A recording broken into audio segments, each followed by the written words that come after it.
শুরুতে আমি যেটা বললাম, আজকে নিশ্চয়ই আপনি সংসদের বক্তব্য শুনেছেন। স্বরাষ্ট্রমন্ত্রী মির্জা ফখরুল, প্রধানমন্ত্রী জামায়াতের আমির কথা বলেছেন।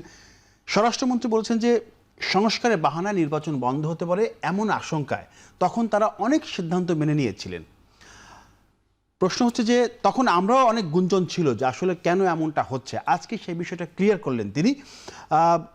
এই যে বক্তব্য, তার বক্তব্য উঠে আসলো, তাহলে এখন যা হচ্ছে জুলাই সনদ, গণভোটের ইস্যুটা, সংস্কার, সংবিধান সংস্কার, সেসব বিষয় নিয়ে যে বলা হচ্ছে ডিলে হচ্ছে এনসিপি বা জামায়াতের পক্ষ থেকে, এগুলো কি সেই কারণ? ধন্যবাদ আপনাকে, ধন্যবাদ আমার সাথের আলোচক এবং দর্শক শ্রোতাদেরকে। পার্লামেন্টটা এবার বেশ প্রাণবন্ত ছিল, উত্তপ্ত ছিল।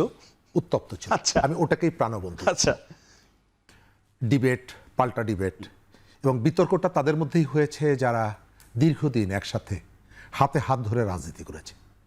একজনের বিপদে পাশে দাঁড়িয়েছে, প্রতীক বর্গা দিয়েছে, প্রতীক ধার দিয়েছে। এবং জুলাইয়ের অভ্যুত্থানের সপক্ষের শক্তির মধ্যে সবথেকে কাছের শক্তিগুলো এখানে পার্লামেন্টে আছে। পার্লামেন্টের প্রতি মানুষের আকর্ষণ এবং আগ্রহটা বাড়ছে। কেন বাড়ছে? এই পার্লামেন্টে দু একটি জায়গা ছাড়া বেশিরভাগ ক্ষেত্রে দেখা গেছে যে পলিটিক্যাল ইস্যুগুলো নিয়ে আলোচনাটা হচ্ছে। এই পার্লামেন্টে একসময় আমরা জারি গান শুনেছি। এই পার্লামেন্টে মমতাজের গানের কথা মনে আছে, অভিনয়ের কথা মনে আছে। এখন গান অভিনয় হচ্ছে না, তবে ব্যক্তি বন্দনাটা এখনো পুরোপুরি ম্লান হয়ে যায়। বন্ধ হয়নি, এটা বন্ধ হয়নি। আমাদের দু একজন মন্ত্রীর, কখনো কখনো অন্যান্য সংসদ সদস্যরা তারা এই কাজগুলো করছেন। আমরা চাই এটি পাবলিকের স্পিরিট, পাবলিকের প্রত্যাশার সাথে সাংঘর্ষিক। আমরা চাই পার্লামেন্ট সব কিছু আলোচনার কেন্দ্রবিন্দু হবে।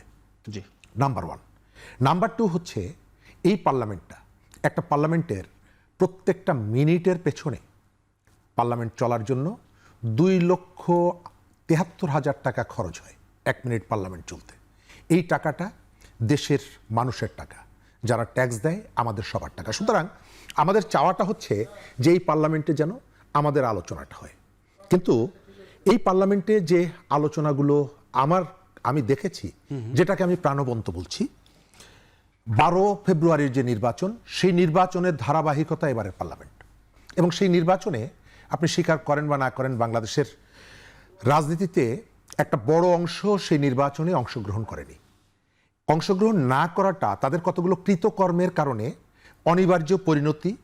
এটি যেমন সত্য, একই সাথে এটাও সত্য যে তারা অংশগ্রহণ করেনি বা করার সুযোগটা পায়নি।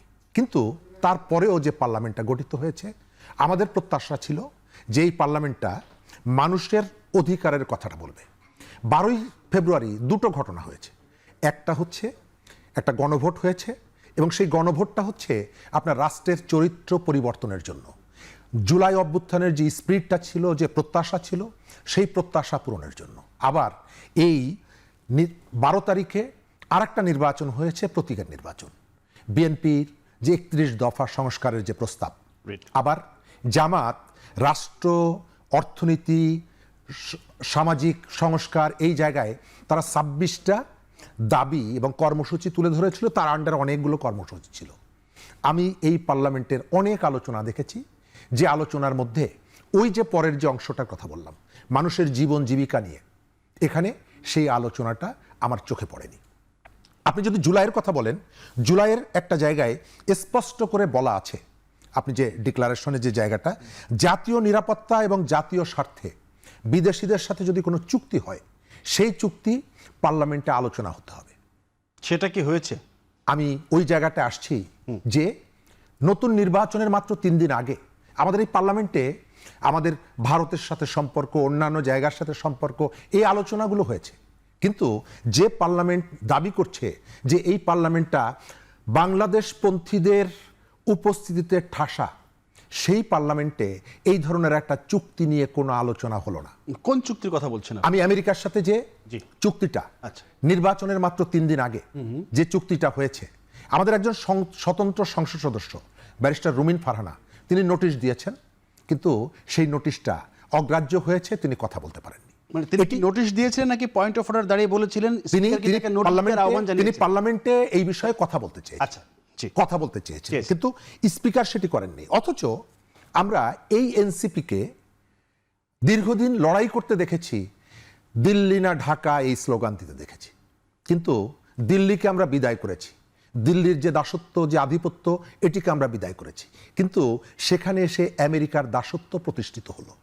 যে জামাত ইসলাম দীর্ঘদিন লড়াই করেছে, কথা বলেছে আগ্রাসনের বিরুদ্ধে, আধিপত্যের বিরুদ্ধে, সেই জামাত ইসলাম এই সংসদের প্রধান বিরোধী দল, তারা এটি নিয়ে একটা টু শব্দ করলো না। আমি আপনাকে মনে করিয়ে দিচ্ছি, নভেম্বরের 16 তারিখ 2025 পটুয়াখালীতে একটা সমাবেশে বিএনপির যুগ্ম মহাসচিব রুহুল কবির রিজভী বলেছিলেন, গোপন চুক্তি করার কোনো অধিকার আপনাকে দেওয়া হয়নি। ডক্টর মোহাম্মদ ইউনূসকে বলেছিলেন। একটু মনিরের কাছ থেকে আসি, আপনি বলেন।